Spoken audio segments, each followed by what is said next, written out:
That's right. Greetings, fellow armchair Imagineers. Tiki here. And Blue Dragon 5. And welcome to what is perhaps the most obscure and niche retrospective series that we have ever done on the channel. That's right, folks. It's come to this: the McDonald's VHS tapes. Dun dun dun. You gotta listen to a podcast on a night like this. So let's set up camp and venture into the first chapter of Ronald McDonald's wacky retrospective. It's wacky, Dragon. No, I picked up on that, yeah. All right. In all seriousness, these are relatively obscure, but I feel like for a certain age demographic, the two of us included, this is treasured media. Am I right? It is well remembered. It is not necessarily good media, but it is like it is like nostalgia 101, man. I feel like this is like hyper member berries. Like this is like the next level of member berries. So All I'm right. trying to think of another fruit. It's like something, It's like remember like memory grapes or something. I don't know. Memory grapes, sure, why not? Like memory I'll get back to you melons. on that. Oh. Nostalgia watermelon. Yeah. I don't know. That's what I'm Anyways. saying. Yeah, go on. So yeah, Dragon. I'm pretty excited about this, especially because Scared Silly is honestly the only one that I've seen. To tell you the truth, I don't know if I ever told you that. The rest of these I'm going into blind. But Scared Silly, oh my god, I wore out that VHS tape. I think even as a kid, I was fascinated by like the corporate cynicism of it all. I was really drawn into the whole like, oh my god, like how could McDonald's make a whole cartoon? This is super interesting. And I never really thought it was good, but I did think it was very creative, which we'll get into. Like, kind of like having I think the characters are actually incredibly well defined in this thing, partly because they are voiced by just like a goddamn Mount Rushmore of voice acting talent. I mean, Jesus Christ, that's one of the first things I want to get into with this thing. But before we go deeper, Dragon, what are your overall thoughts? Do you have any like big nostalgia for it, like big hallmark moments where you actually bought the tape? What say you?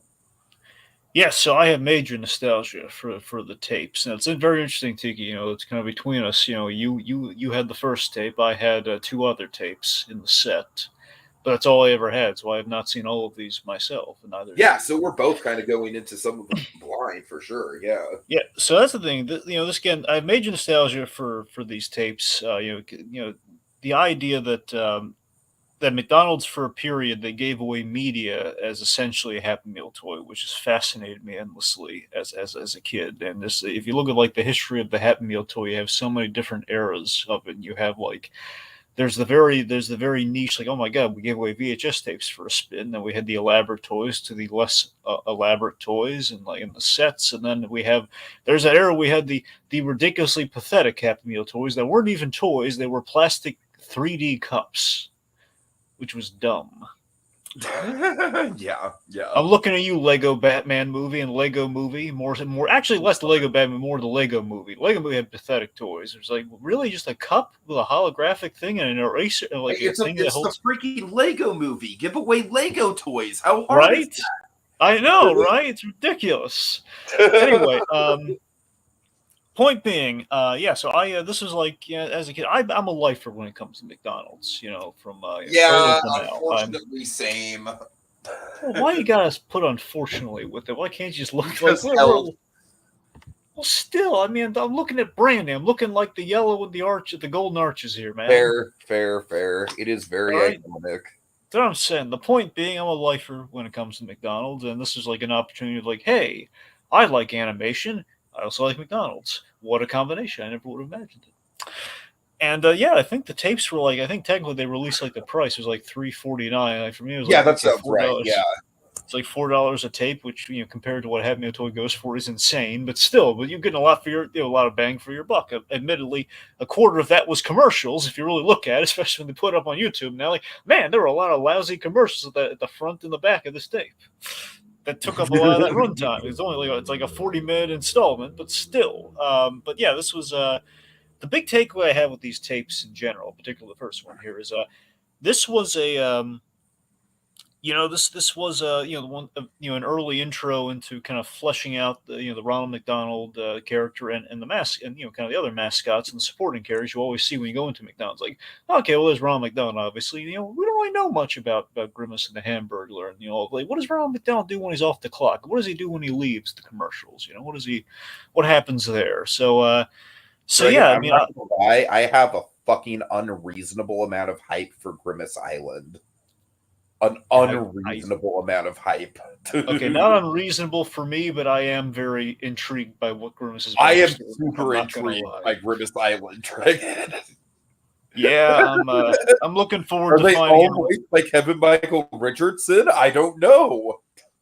Anyway, but yeah, I mean, Scared Silly itself, though, is overall thoughts. It's very paint by numbers. Let's be honest. If you look, I think this one's very much the early stepping stone before we get into some hopefully, but well, at least from what I recall, some more elaborate stuff that I think pays off more. So we'll cross that bridge when we get there. I have some background. Yeah, by all means, I figured you would. So the idea here, I believe, so in the past there had been other animated Ronald McDonald specials, nothing real fancy, not like often, but there were the occasional ones they kind of did per decade, at least. Really? Mainly, I believe in. I never knew of these. I mean, I think there's at least two. There's one in the 70s and there's one in the 80s. At the very least, there's one in the 70s, I think. Point being, you had at least 1 to 2 specials before this that were Ronald McDonald represented in animation. So essentially this coming out in 99, this was this is during the Nicktoons boom that was going on essentially. This is kind of like Nickelodeon just kind of having become a superpower, and I believe the logic here was, I think it's ironic because if I recall, I think Nickelodeon had kind of, or Paramount as a whole, what have you, I don't know the Viacom thing, how that all worked out, but I think they were technically more so with Burger King. I'm pretty sure they were with Burger King. Yeah. If memory serves on that front. So it's kind of ironic that McDonald's is very much kind of cutthroat. Honestly, if memory serves, I'm pretty sure both Nickelodeon and Cartoon Network were with Burger King, and then Disney was the big McDonald's one. I'm pretty sure that's how it went as well. And because I remember like there's like a whole thing about SpongeBob, like can he do like a broiler thing? Like no, he's got to use a grill. He's undersea. Oh God. so that whole thing. So I'm pretty sure that was always like why, like for sure Burger King was very much like where they did that sort of stuff, and only for after the first Toy Story movie did they shift over to Disney, if I recall how that went. Anyway, so point being, Nickelodeon has become a major superpower here. Maybe perhaps is like kind of like screw you to Burger King. Is like, you know what? We're going to go to the source. We may not be able to do the toys of Nickelodeon, but we're going to do the next best thing. We're going to have some of Nickelodeon's top talent do somewhat of a show for us. And we're going to market it as like kind of like double to triple the Happy Meal toy price. So basically they contacted Classic Kuzbo to do the animation on this and basically produce a number of specials. This is like right around the time of like As Told by Ginger and Wild Thornberries and Rocket Power, like smack dab in that little golden era for them. So specifically, this is 99, which means it's a year before. Now, mind you, these things go on for a little while. So this starts right before As Told by Ginger. Okay. It's during Rocket Power and probably during. Here's the thing. I'm pretty sure it's during the down phase, like after post Rugrats in Paris. Do you remember when Rugrats in Paris came out? I honestly think it might have been 99. Let me Google it really quick. That's the thing, because I'm pretty sure it's after 98. Wait, really? That's when Rugrats in Paris 2000. is? It was 2000. Uh-huh. Huh. Okay, I guess it was wrong. Well, either way, you know what? After Rugrats in Paris, that's when the downward spiral happened. So it might actually be the same year. Yeah, Rugrats in Paris was kind of like the SpongeBob movie where it's like if the series would have ended right there, it would have been perfect. Yeah, no, true for sure. So with that, I mean, the logic is if you look at this, you look at the Rugrats right after Rugrats in Paris, which I mean, again, would have been produced around the same time. You can notice the shift in animation styles lining up with what we kind of get here. Like, I'll tell you the main way you can tell. Sunday the dog looks like Chucky's dog that they introduced in Yes, the yes, Rugrats. yes. I know what you're talking about. Like Yeah. Fifi had I believe had puppies with Spike, and those puppies, one of them was like a little dog, a little tuft of like red hair that looks Oh my exactly God. like. I don't even know. The nose might have been the same color for all I know. I'm not sure. Point being, Sunday's got. I think Spike might want a paternity test. I'll say that much. Regardless, yeah. So the point being, the idea is like we're going to sell the tapes. I don't know if there were hopes for a series or not. Who knows? But at the very least, like if these do well, we'll do more of them. Ended up just doing 6. And they actually pinched a number of animation directors and writers from the Classic Cuspo team. So you had John Holmquist, who actually went on to do like Family Guy for both the good and bad years, as well as but he got his start in Rugrats. So he directed this one, and the writer on this is actually, I don't know how familiar you are with this podcast, Andy McElfresh. Nothing. So Andy McElfresh, she does a podcast with Kevin Smith. I'm going to assume not as frequently as he used to, called Edumacation, which Andy McElfresh is a smart guy. He tells Kevin Smith about things. Gotcha. Anyway, he did Rocket Power, so that's why he's doing this. Cool.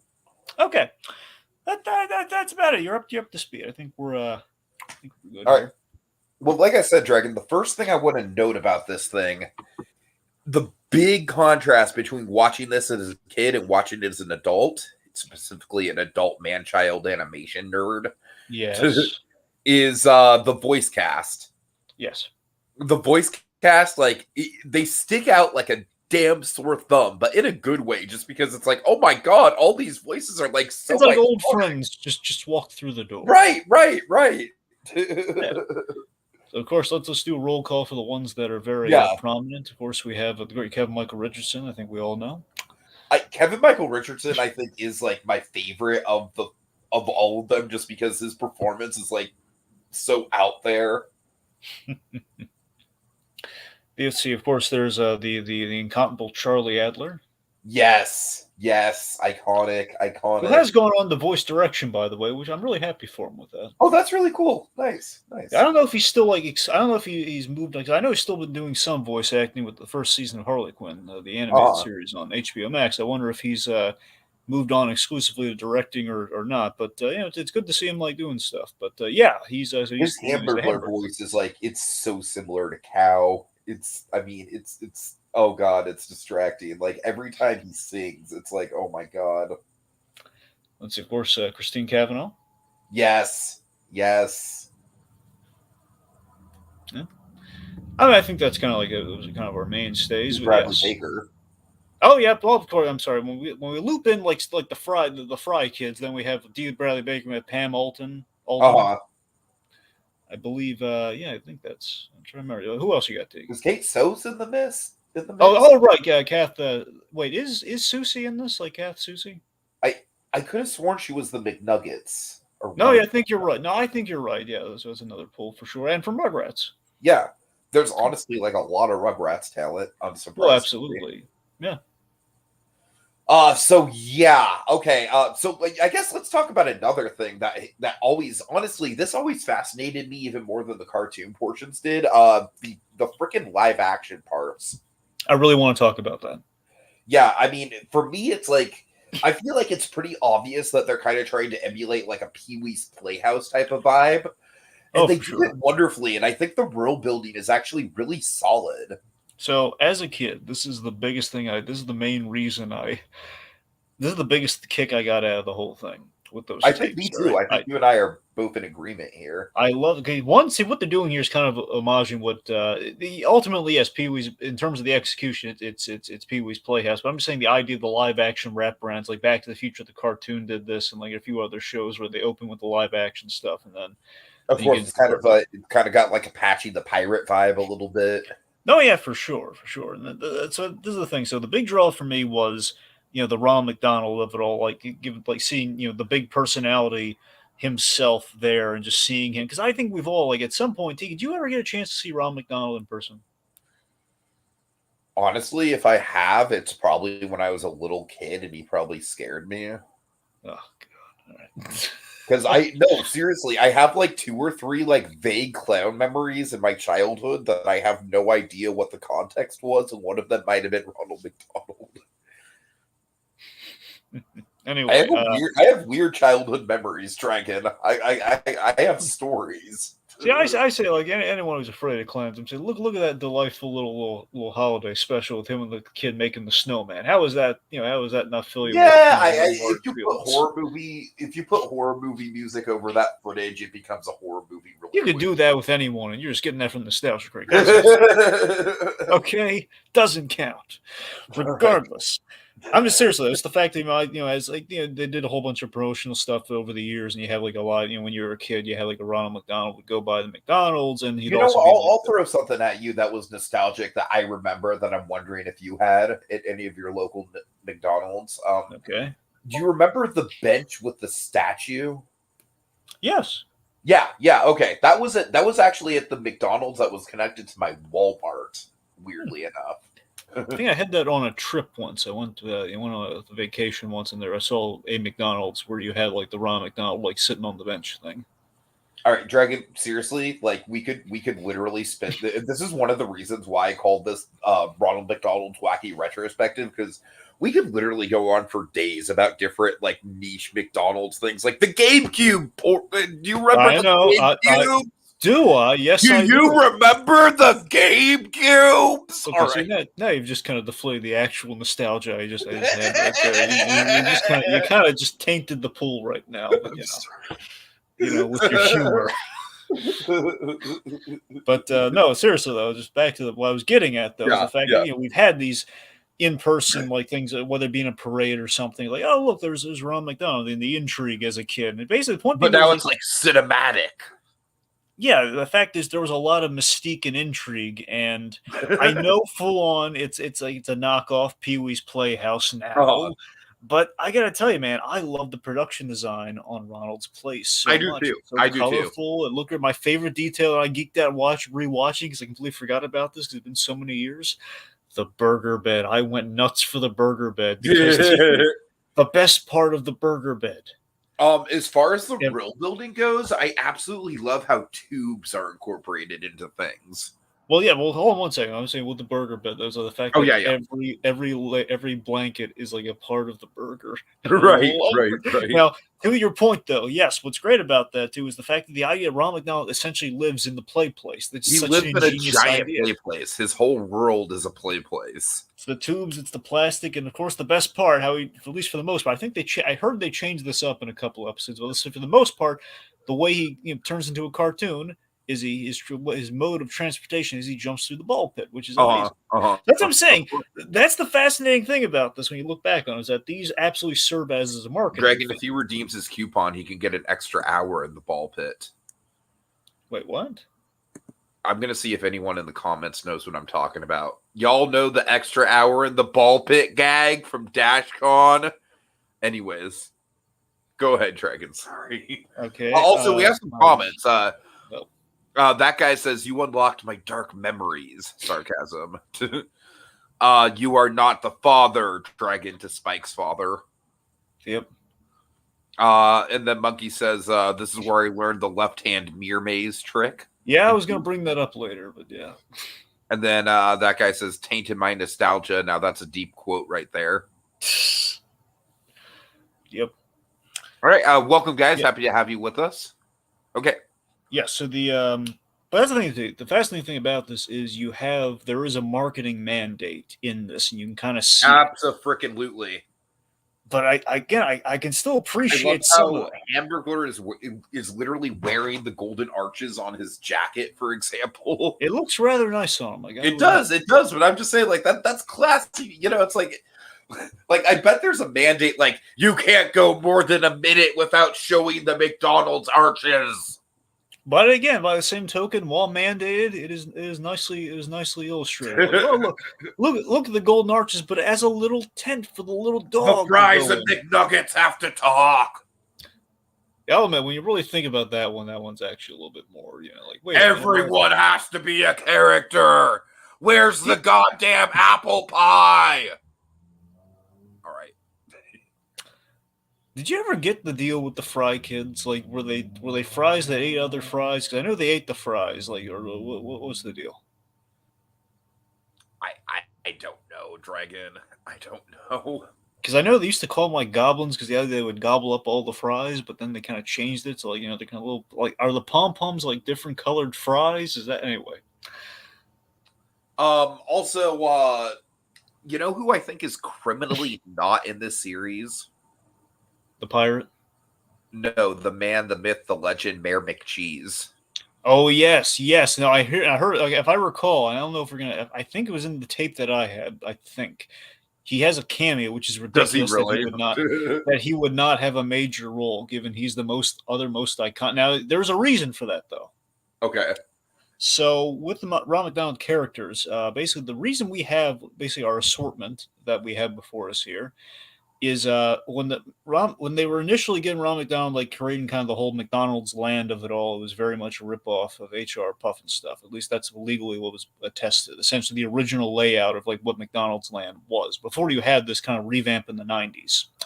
So what they did is they had to strip out individual characters and change things up. And the problem was Mayor McCheese and the I forget what the name was of the cop, but the other burger, the one was the hamburger or no Big Mac. It was Big Mac something. Whoever the Officer Big, I think it was just Officer Big Mac. That guy. They got phased out because essentially HR Puff and stuff, the main character with the giant head, was very much modeled after Mayor McCheese. Is very similar looking too. That makes sense, sure. Now, I say Mayor McCheese was 10 times cooler, personally, but still. The point being, I don't know if that's necessarily the reason why they had to ease off him in this. Mayor McCheese has like one of the coolest designs, dude. I really do. I love it. I full on agree, yes. And so that's what I'm saying. I don't know if that was full on the reason why we just gave him a cameo in this. I would hope that decades passing of a very bygone, forgotten show like HR Puff and stuff would have been like, really, do we have to be subservient to this at this point? It's long gone. I don't think anyone's talking about HR Puff and stuff anymore. I don't know. So we have a comment from Dean Wright. Happy to have you. Welcome. They say never realized that Birdie was supposed to specifically be an ad for the breakfast menu for the. That is true. Yeah, for the Egg McMuffin. Honestly, I literally just realized that just now when I read that. Yep, Egg McMuffin. Oh man, yeah. I like Birdie to me always was the one that never really fit in. Well, what's funny though? There's always I don't know if they ever. I have to assume in the decades they had to have used this at least once with Birdie. They had to use like the whole early bird gets the worm, or in this case, early bird gets. I'm sure that's where her name comes from. I'm sure that's where the pug comes from. Yeah, because I know that the main thing they're going for is the egg thing with the bird. Right. But still, it's like I don't know.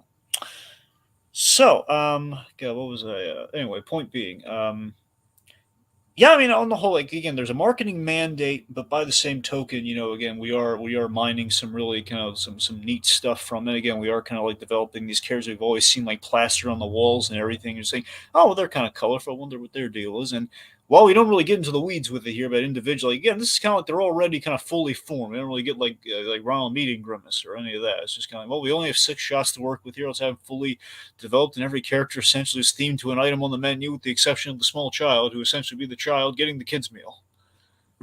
Right. Well in essence. Well, okay, do you want to break down some of the characters? Do you want to talk about the plot? Where do you want to go? Let's talk. Okay, so I love the live action wraparounds, and of course, in that we do meet we meet Ronald's dog, Sunday. We start also, since we do have people watching in the comments, by all means, if you have anything specific you'd like us to talk about, just let us know. So. Yeah, we'll just jump right to it. Just gonna go around, stir the milkshake, as it were. Yes, Sunday. I feel like Sunday was like the big marketing ploy. Like to me, he kind of. What he kind of vaguely reminds me of? Like, I feel like he's better than this for sure, but he kind of sticks out in the same way this guy sticks out as like, oh, he's the new character, Waldo, the spirit of 3D. Yeah, there's a little bit. a little bit. Good. I'm glad I'm not crazy for thinking that. But yeah, that's the thing. So, I was just gonna say he's basically Squidward. That's basically his personality. but a lot flatter than Squidward. You know, that's the Yes, thing. Squidward's actually the most relatable character on the show, and Sunday is not. He's just kind of a passive aggressive dick. I remember I had this thing with Sunday because I completely forgot. Like, oh my god, yes, I know. I remember there was a dog, but I forgot we called the dog Sunday. And so I was thinking, wait a minute, is there like some significance to Sunday? Then I realized, oh wait, because he has like the little chocolate spots on him. He has like a Sunday. Ha ha ha ha. Okay. but yeah, the idea that we give the clown Sunday. it's like Sunday morning. What if you was modeled after that Sunday? No. But no, regardless, it's the idea we gave kind of it's a weird choice that we gave the jolly clown a flat dog. But what's really interesting odd. It's really odd.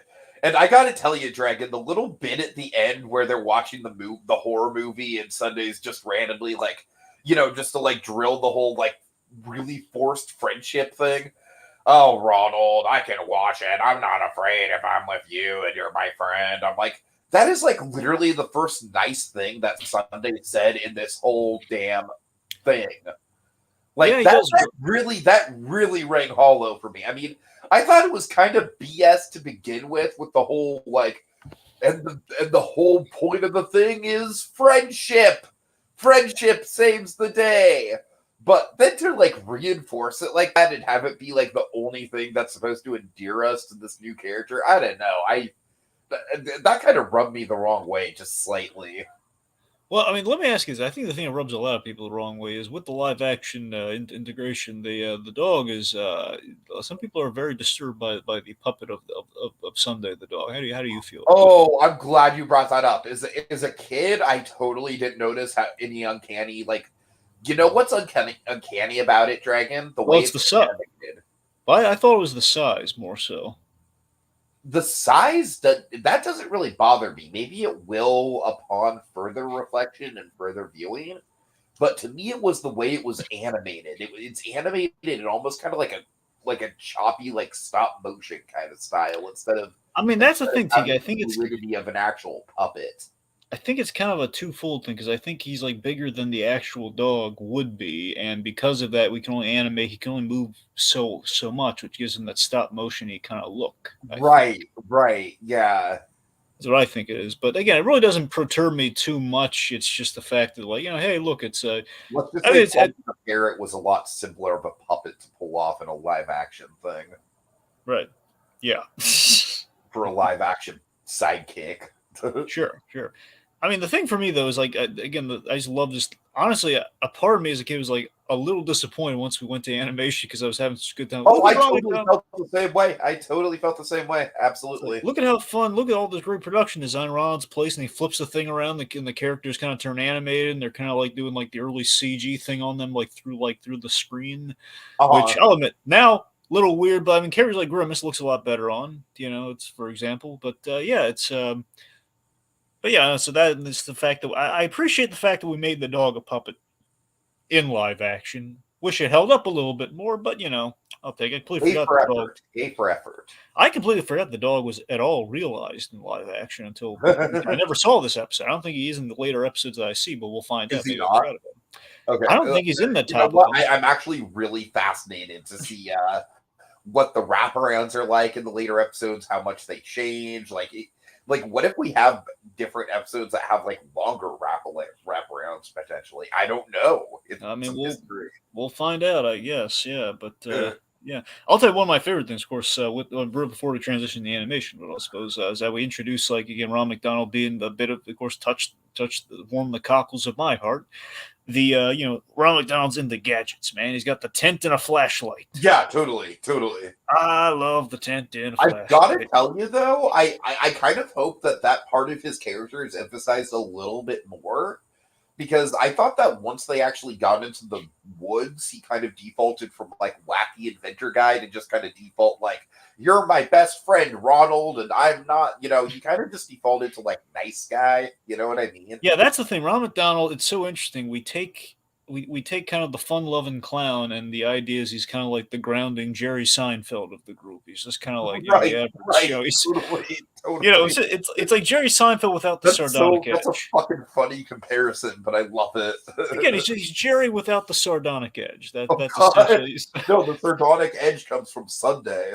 exactly. So they're kind of like a bifurcated Jerry Seinfeld, essentially, with with the yellow and red kind of wrapping. Oh my God. Okay, I'm already in love with this podcast miniseries that we're doing because we've compared Ronald McDonald to Jerry Seinfeld, and it actually makes sense. Anyway, okay.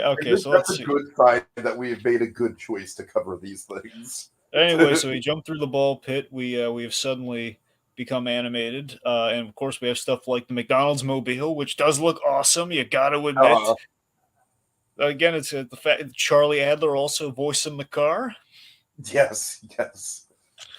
Yep. Okay.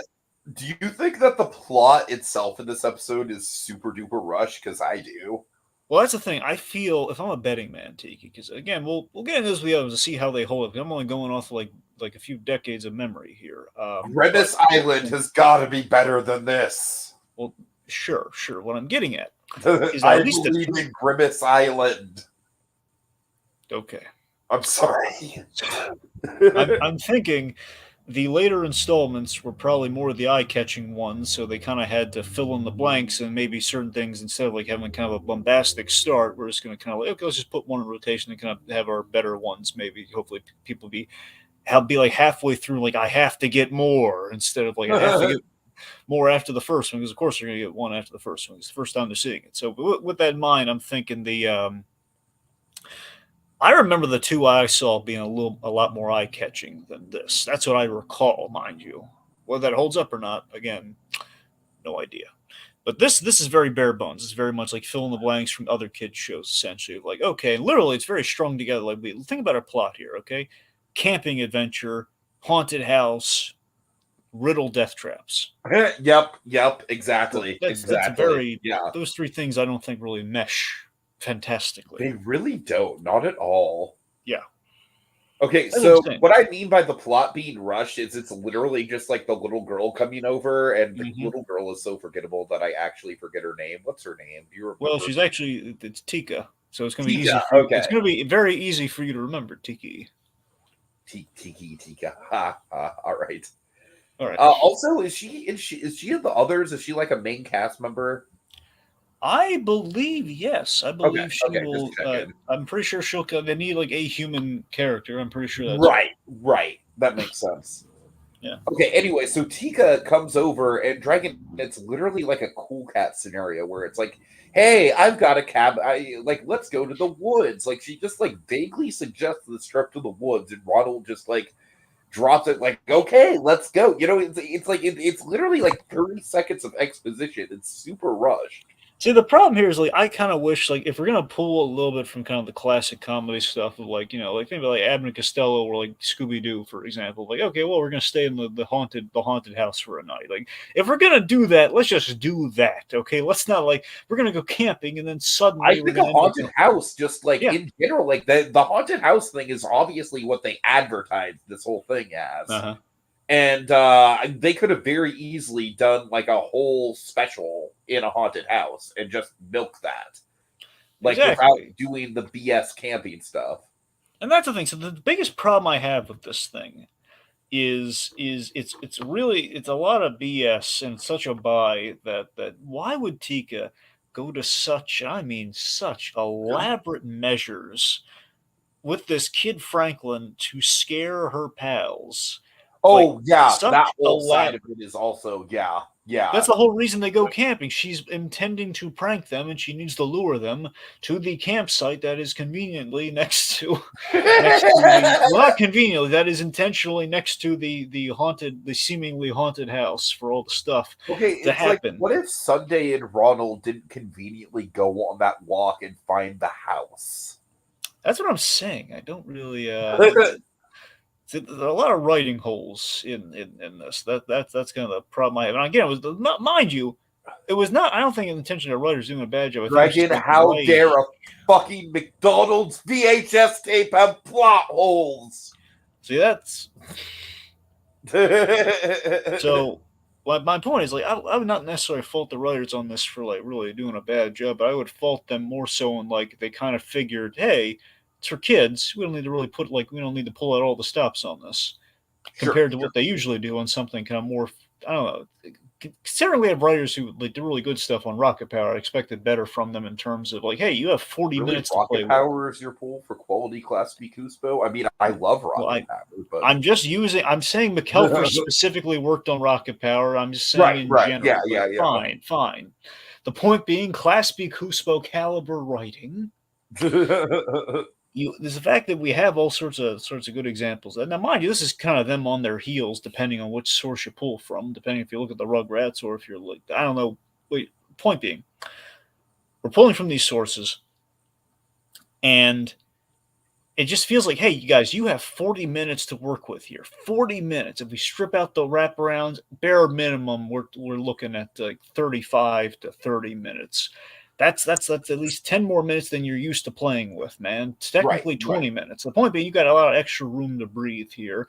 And I think that was the double-edged sword of these. Like, oh god, they want us to do like a 40-minute tape, but we're used to working in like less, honestly, more so like 11 minutes if you really break down the episodes and stuff. So this is far too much time for us to work with. What have we gotten ourselves into? What are we going to do? Well, we're going to have to stall. One of the ways they stall, music. Oh man, the songs here are painful. Yeah, they're. I'll admit the nicest thing I can say about any of these songs is the only because it's such a simple thing. The set up camp thing. Yes, yes, It's yes. It is an it's earworm, is it not? it's an earworm. Set up camp. I mean, it's an earworm, but not really for the most creative of reasons. Because you have to say "set" so many times, it's going to be an earworm. But even during what pains me is that during my favorite part of Special, Ronald McDonald, like changing for his day and everything, kind of Pee Wee's Playhouse style. It's like, couldn't we use like a better song though? Dragon, you know what the writing style of these songs reminds me of? What does it remind you of? It reminds me of the Family Guy version of Randy Newman. Ah, I see. Just because it's literally just the characters just describing what they are doing every time. Yeah, that's what I'm saying, Tiki. They're padding. It's extensive Yeah, padding yeah. of like it's padding and it's kind of talking down to the kids. That's essentially like, okay, I think they're underestimating. Okay, we're looking for the Nickelodeon generation. We should be looking for them, but in reality, we're looking for the Barney generation, which essentially is what the tapes are additionally marketed to. If you I notice was all gonna those, say, yeah, yeah. which I think was a mistake. Of like, look, I mean, kids can like clowns, but I'm saying like still like. I don't think the 3-year-olds are really going to be that discerning. They're going to see the clown. We don't need to necessarily spell everything out for the 3-year-olds. I think they're going to at least, hey, look, Ronald McDonald in a haunted house. I'm down for that. Instead of like, Right, and right. they're camping, and this is what you do when you camp. We got a set up camp. Hey, Junior, do you know what you do when you go camping? We got to set.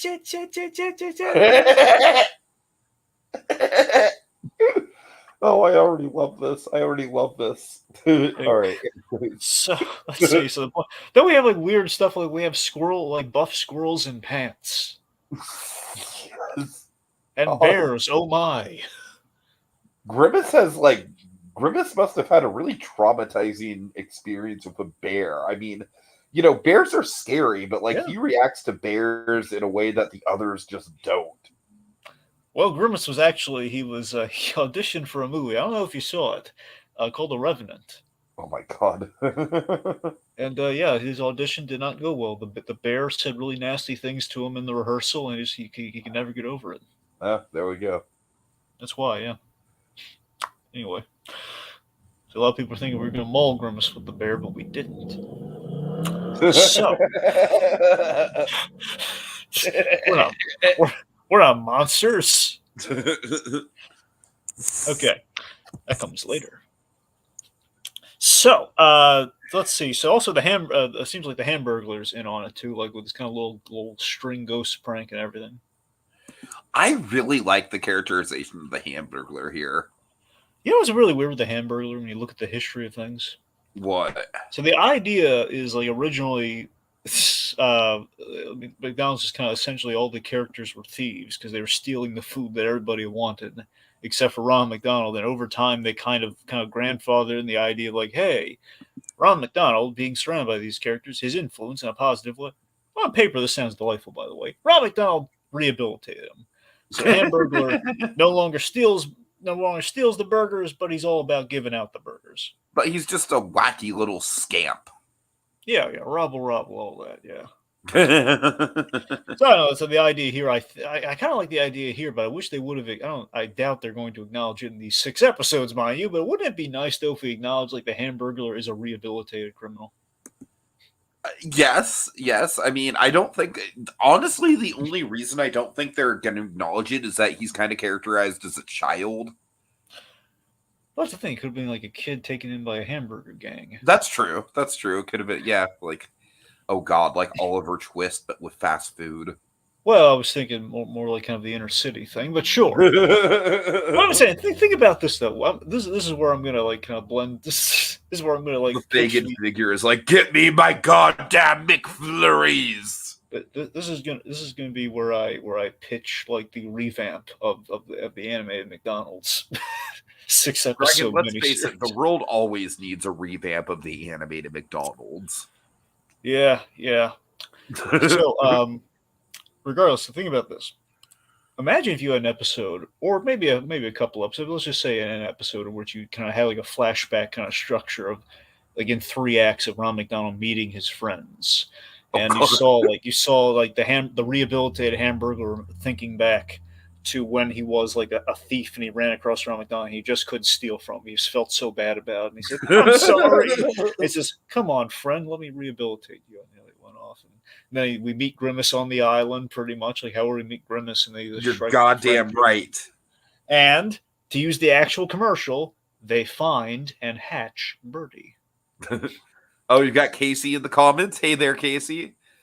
He says, but like for real, they really should. I assume they really should reboot the McDonald's cartoon. Well, you know, the biggest reason why, and I'm obviously would hopefully be better than this, but the reason honestly, why, Dragon, if they rebooted this and put it on Nickelodeon, it would literally be better than anything on that channel.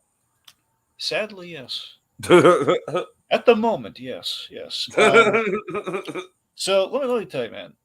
From what I understand, I would like to think it's not entirely this, but from what I heard, the reason Ron McDonald is no longer around, because if you think about it, Ron McDonald essentially they've kind of erased him subtly over the years to the point where he's just like not around anymore, except for for us '90s kids. Yeah. He essentially it was the whole like kind of clown stuff. I think the Ronald McDonald House charity is like the only thing that exists of him. Still. Literally, only the name's around. That's literally it anymore. But the idea was he. I believe is the whole clown phobia thing. That's what kind of weeded him out. Like a lot of bad clown things happened for a little bit, and that's why they transitioned him for a moment to that scary Happy Meal, like little Happy Meal guy with the teeth and everything. You remember that? I hate that. Yeah. Oh. Then they eventually, I hope they that's like the equivalent to them replacing Wendell with the anthropomorphized Cinnamon Toast Crunch. Right. So yeah, it's But yeah, it's sad. I mean, we do need to. I think we got to redeem that clown, man. The clown was good. There was nothing wrong with the clown. You know, people got to get over like the whole like, hey, clowns are scary now. Like, you know what? There got to be a few unscary clowns. I hear you. All right. All right. So let's see what's left here. So I guess should we transition to the haunted house segment? Yeah, sure. There's not a lot as far as the set up camp. Yeah. So yeah, the House of Mirrors. That's always fun, right? Yeah. So that's House of Mirrors. I guess. Okay. So let me walk you through some haunted house nostalgia, man. Okay. I'll tell you, in some level, not to the exact degree, but I'm just saying while we're kind of reminiscing about kind of joys of the past. One of the joys from my past, back when the carnival was something you get a little excited for. You go to the carnival, you go to the fair, what have you, and you had like the little like traveling haunted house thing, little little fun house, kind of spooky fun house thing. So this kind of took me back to that, but like kind of a grander, I do like myself a good fun house. Yeah, that's what I'm saying. So it's like, man, what if instead of like, as great, don't wrong, I love these things, but when you go through there, you have like little kind of boxing bags. You kind of like get punched through, and you go around and. You know what? Some of those things are still used with like Halloween mazes, actually. Yeah. Those kind of elements. So yeah, that's why I love the House of Mirrors thing, and I gotta admit, as Monkey brought up earlier, the whole like I never heard this before. I was really intrigued by it. It was like if you put your left hand, if you basically go along the wall with your left hand, could you escape a maze? Is that true? You think? I've done a couple mirror mazes. I haven't really thought about it. Mirror mazes can be really tricky. I don't know. I honestly don't know. I would love to think that's real because it's like a delightful, handy trick. You know, it's like the ginger ale trick from Better Call Saul. You know, it's like yes, Oh, kids, if something you ever Better Call Saul related. I need to show you. Remind me. like Anyways. kids, if you ever shake up a drop of soda by accident, it hasn't gone off. What you should do is you take the can, you put it on a table, and you spin it, and the centrifugal force will move the bubble so it does not. You're going to have to do it for a long time though, so don't just to make sure there's not a mess. But we learned that from our good friend Howard Hamlin. God rest his soul. All right. We like that. ZK also points out that Ronald McDonald is still in the Macy's Thanksgiving parade. So that's probably like where he's most prominently featured these Oh days. yeah, 'cause they have nothing else. So it's like, what we're gonna do? Like show the demonic Happy Meal? Right. Oh God. Yeah. Seriously, I hope the guy who came up with the demonic Happy Meals got fired because that's like the dumbest idea. Like, I don't know what he was thinking. Oh Anyway, God. let's see. ZK says it really says something when the Fry Kids fall through the trapdoor and never appear in the rest of the videos. It's like they ended up in the fly of despair. Yeah, I don't know. I assume they were in the rest of them. No, they don't. It's a fun fact on Wikipedia that this episode is the only one they appear in.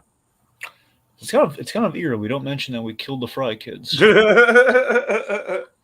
again, all for a joke. This all episode of the Ronald McDonald VHS tape has a body count, Dragon. That's what I'm saying. The fact that Tika, she did all this for the dumbest reasons of Oh all. God. Like, I wanted to play a game, but I didn't know how to ask. And like, really, that's why you did all this? Essentially, No, yeah, that was the BS. You literally asked the man to go into the woods with you, and he said yes without a second thought. and you killed 3 people. Not just people. You killed 3 children. Oh God. Made of fries, mind you, but you killed 3 children. This Tika, we're gonna have to keep an eye on her, Dragon. Yeah, she might be deranged. Oh God. All right. Honestly, the haunted house stuff, like it's solid enough, but I can't help but compare it to other like iconic Nickelodeon haunted houses, like the one from the Rugrats and the one from Doug. And I kind of feel like it falls short there. We don't really spend a ton of time in the actual haunted house before we go into the BS riddles, which I have things to say about. But I love the holograms. I love that little hologram bit. That was nice. All right, so the BS riddles. What the hell? This is such a weird, random way to end this VHS tape. So there's one really good thing that comes from these riddles, but beyond that, though, you just have like this weird kind of like Oz the Great and Powerful kind of effect on a It's giant. so out of head. left field, Dragon. It is. I don't. Like it's not even like we're not even selling it like a ghost. Really, it's just like giant head. You know? The giant head that looks like it should be voiced by Tim Curry, but it's not. Pretty much, yeah. So and Tim Curry would fit right in with the he was around at Class B Cuspo at the time. He was indeed he was, and he could have. And this is Tim Curry back when he was he's still kind of like kind of a song and dance man, let's call him. Of course. But yeah, I mean that's the thing. This is let's see this. That's the thing. This is the whole plan of like I want to play a game. My friends really breaks. The plan is where this full VHS tape just fundamentally falls apart. And the fact that she knows this random kid we're meeting for the first time, Franklin, who has access to all this, Franklin's going to be in Grimace Island too. Yeah, that's the thing. I know the kid's going to stick around. I know the kids are going to stick around. It's just why is beyond me. I'm pretty sure it's just Franklin, or I'm pretty sure it's just Grimace Island that Franklin's in. If not Tim, it could be Tony J. Well, exactly. Anything could be Tony J. What? No, the fact that Tony J was in the Rugrats. That's what he's referencing. It's the whole. Oh, right. The fact that Classic Who's they like working in Tony J and Tim Curry and a bunch of stuff. That makes sense. Yeah, Tony J had to be in not Rugrats. Had to be in Wild Thornberrys at some point. At Had to have some been. point, you would think, yeah. Yeah, I mean, it's such a regal voice. They had to put him as either an animal or like a kind of snooty guy or something. They had to put him in there somewhere. Anyways, let me tell you about. I gotta tell you the most heartwarming part of this whole special for me. It's gonna sound so simple. It's gonna sound so inane, but I gotta tell you, man. Friendship riddle, really? No, God, no, not the riddle. No.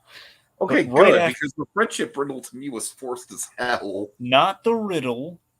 After the riddle. Okay. Okay, that I thought was really so. After the whole Ron McDonald scares off the bad guy, you have kind of like a Tommy and Chucky moment with Ronald and Grimace, where it's just really touching the fact that Ronald McDonald and Grimace, they were always like the go-tos. They're always like the mascots of McDonald's. So it makes sense that they would be the closest of friends. And the fact that Grimace has been scared this whole special kind of inspired an idea out of Ronald McDonald, and the fact that they had this moment where he says, Ronald, I'm not scared for a change, because I got you here. I'm not scared. Sure. I feel that conveyed a lot better than kind of the dog quota at the end. But no, I hear you. Yeah. So that moment really kind of touched. The dog thing. It's like with Sunday. It's like we literally just repeated the exact same message with Grimace, except it isn't earned. I think I'm saying, but this felt like really nice in a vacuum, and just seeing these two icons just having like a moment of camaraderie and like a genuine bond. I buy in this friendship very much. It makes me, again, like Tiki's been kind of building up. This makes me very excited for Grimace Island. For sure. Yeah. All right. So then we get to that point being after this moment, after this really nice moment, we kind of find the Sunday finds the little cord, which leads us to the man behind the curtain, which is a punky little kid named Franklin. And again, just the moral here, I think we missed the mark on entirely. I don't think we learned anything. It's the whole. I really wanted to play a game, and 3 fries are now dead at the bottom of a giant pit. But, and at the end of the episode, they're even like, "We have a new friend, and he's kind of an asshole, and he might kill us in our sleep. But yay, new friend!" Yeah. Oh man, yeah, it really kind of falls apart. Yeah, but he still wants to go camping and everything. I gotta admit, the camping thing again. I think they should have picked the. Oh yeah, when we randomly decide to wrap back around to the camping, and then there's the big to do with the father, like, please, Dad, can I go camping with the random clown I just met? Yeah. Oh, I don't see why not. Well, to be fair, like his son did do him dirty, and he felt bad about it. He gave him a lift back to their campsite. That was nice. Mr. Quizzical, I believe his name was, Dr. Quizzical or something. But yeah, it's the whole, I don't know, got to tell you, but it was kind of a cozy idea. Again, I wish they would have picked the lane and stayed in either haunted house or the camping. But, with the camping, though, it's like, oh, look at my little McDonald's. Because there have been decent cartoons made about camping. I mean, it's not as deep of a subject to mine as haunted houses are, but, you could do something with the concept. But the problem is camping, again, better safe for 11 minutes than 40 minutes. And again, that's kind of where that's where the problems came in, I'm sure, in the writing process. But regardless, so then let's see. After that, we then have kind of we have our Coda followed by our tag, and our Coda is like we against Ronald and Sunday in live action again. Watching a Scary B movie, and was having fun. Like that was gonna be like a great sequel, man. I'm not gonna get nightmares from this. Yeah, yeah. All right. Well, that'll about do it. Well, I'm sorry. One thing we should talk about. One last thing. Sure. So the tag at the very end. So tell me this didn't fill you with any nostalgia. Ron pops like the little porthole on his play place, and he says, "I hope to see you in person, live and in person at McDonald's." Oh, totally, yeah. That was like, oh, I remember that for me was like hit the little nostalgia button. Like, oh yeah, there he is. He's talking to you, the viewer. Isn't that nice? Ah. Oh God, we're so nice. Please. Look, I'm just saying it was. No, nice. I'm saying it was nice for me too. I hear you. Yeah. Anyway, so yeah, that's about it. So it's not the most auspicious start, but it was. I gotta say, Drag, I really enjoyed this. I really had a fun time talking about this, and I'm pretty optimistic for the next ones. I think this is gonna be fun. All right. Let's give a round of applause and thanks to let's see, that guy. Z&K channel says I forgot just how much Jim Cummings was involved with Nick cartoons. Indeed.